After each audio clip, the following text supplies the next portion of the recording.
My name's Charles Poyne with the Williamson Herald, joined by Maurice Patton of the Columbia Daily Herald. And Mo, we have state is upon us here for wrestling. It's always a big time. It is, and you've become quite the convert here of late. I'm happy to see that. Well, that's the thing. I think you've rubbed off on me a little bit over the last couple of years when it comes to covering this event. I just find it's almost like an organized chaos of things. I mean, No, it's not almost. almost. It's organized chaos, but and I remember the first state wrestling tournament I covered. It was in Chattanooga at the time, and Chattanooga people are still up in arms over the fact that it's not still in Chattanooga, but it can be a little overwhelming. So once you've been here a few times, as you have now, you start to settle in a little bit, start to kind of figure things out, and it's a little easier to cover now.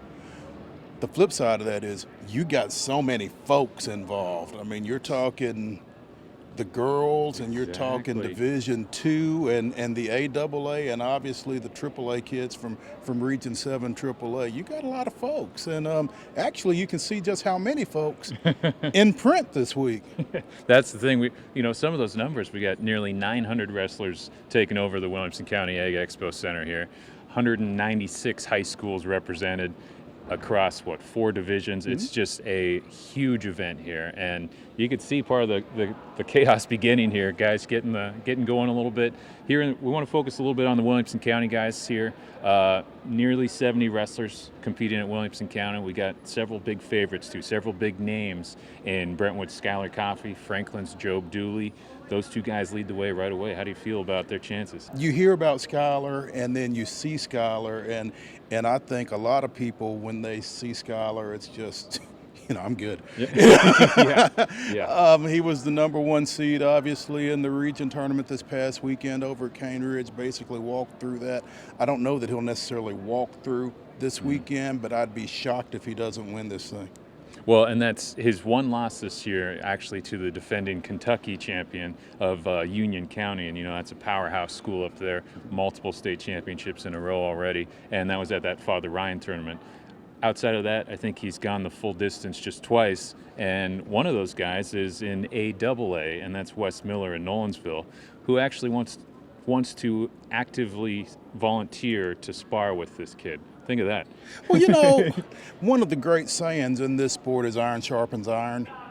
And, anytime those 2 get on the mat together, it's only going to make both of them better, I would think. And what you find in this sport also is the best guys seek out that competition. Those guys don't run from folks. They want to see that, and they want to test themselves. And by the time you've gotten to this level, you've lost some matches. You might be 44-1 this year, but you've lost some matches at some point. But that kind of thing only makes you better, and I don't think it shows up anywhere more than it does out here. So I wouldn't be surprised if Wes and Skylar maybe got together in a weight room. I mean, in a practice room sometime this week, actually. A lot of that goes on this time of year. And that's people actively going out. I was talking to Coach Benji Gray at Page there. His boys doing a lot of drilling with Wilson Central. So you're seeing your Michael Kramers, guys like that are state champions already here. There's a bunch of returners coming in, nearly 30 state champions returning to the stage this week. But, want to go to Job real quick for Franklin there. He was a runner-up last year at 138. He returns. He actually has a first-round bye. Wow. Yeah. That's interesting that you see buys at this level. It doesn't happen often, and I don't know who it is that didn't send their 4th place guy, which region it was, but and that can work both ways, really. When you don't get a chance to get that first match under you, it can, and you're wrestling against somebody who has kind of worked up a little bit of a sweat. And you've not. It'll be interesting to see how that goes. I mean, again, Job's probably one of the top contenders at that weight. In the grand scheme of things, it may not be that big a deal, but it'll be interesting to watch early on just how he does with that. One of the guys returning in that is actually the defending 132-pound champ out of Smyrna, who actually beat him once this year at, I think it was the Father Ryan tournament, but Cameron Henderson, a talented medalist there at the other side of that bracket, so that 138-pound. You could see those two potentially meeting in that final. Absolutely, and Cameron is a guy who's been here before as well, like you said, returning medalist at 32 last year, but I don't think that was his first go-around either. So you're talking about a couple of veterans, as it were, at 38 there. And, there's a lot that can happen between Thursday and Saturday, but that would be a match that I think a lot of people would like to see late Saturday. When it comes to, we mentioned Wes Miller a little bit there at Nolensville. Two of the teams we really want to talk about here are Fairview and Nolensville in AAA.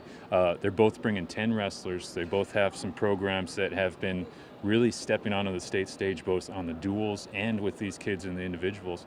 Fairview, for example, has Jackson Clevenger, the returning heavyweight champion, the lone returning champion for Williamson County. Yeah, and, both those teams, as you said, came out here a couple of weeks ago and really performed well in the state duels. Nolensville getting to the finals, Fairview making it into the semifinals. Both of them winning their opening match in pretty dramatic fashion. And I think it's going to be interesting on Thursday or Friday, whichever some of these teams get going, to watch, Fairview and Nolensville, Brentwood and Centennial, teams that were in the state duels, that were in this building, in this environment, and to see how their guys do early on. Because I just feel like it's got to be a little bit of an advantage having been on this stage so recently, as opposed to wrestling in high school gyms and that kind of thing, being here with all the hubbub, with all the mats, that kind of thing, with all the whistles. Oh, geez, yeah. Yeah, so I think, when you get to this level, everybody is so good that any little advantage that you may have helps. And so for those four teams and those wrestlers, having been here a couple of weeks ago in the state duels, I think that's got to be a little bit of an advantage for them. And Centennial taking fourth in AAA, actually, there too. One of the top finishes in school history. Then for those guys, they got 7 wrestlers coming. Franklin's got 7. Brentwood's got 7. Independence has 8. So, a lot of representation there. Also, Summit's got 5. Mentioned Page has 3. Summit's got a favorite there at 145, and Cole Klingensmith as well, the senior there. Another kid who's been here. And I just don't think there's any substitute for that. In again, just the environment is like, if you've not been to the state tournament, I just think, again, it can be so overwhelming, not just for the spectators, obviously, but for the wrestlers as well. And so for Cole Klingensmith, who has been around here and has been in this arena, literally, I think that's going to be a big help for him.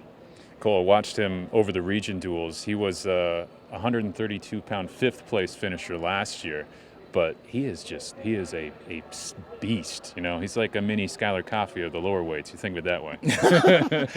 and I think one of the things that you see when you talk about that development is the level of coaching that you've got in this county right now, with a Pete Miller over at Summit, with a Jared Grindstaff at Independence, who those guys don't always come in here necessarily with the greatest records, but Indy always seems to have somebody that's peaking right about now. And I think that's just a tribute to Jared and the job he does getting his guys ready for the postseason. Definitely. Drew Cannon, one of those guys actually there for Independence at 220. He fell to Coffey in the championship of the region final there, but not a whole lot of shame in that, though. And that was his only loss so far, too. So there you go. Yeah. Looking around, I mean, when you think about just this setup, just being on the state stage, Mo, you've been covering it a while, you've been seeing it. The atmosphere truly is one of a kind. When you're telling people who haven't been here, just kind of tell them again. What are they missing?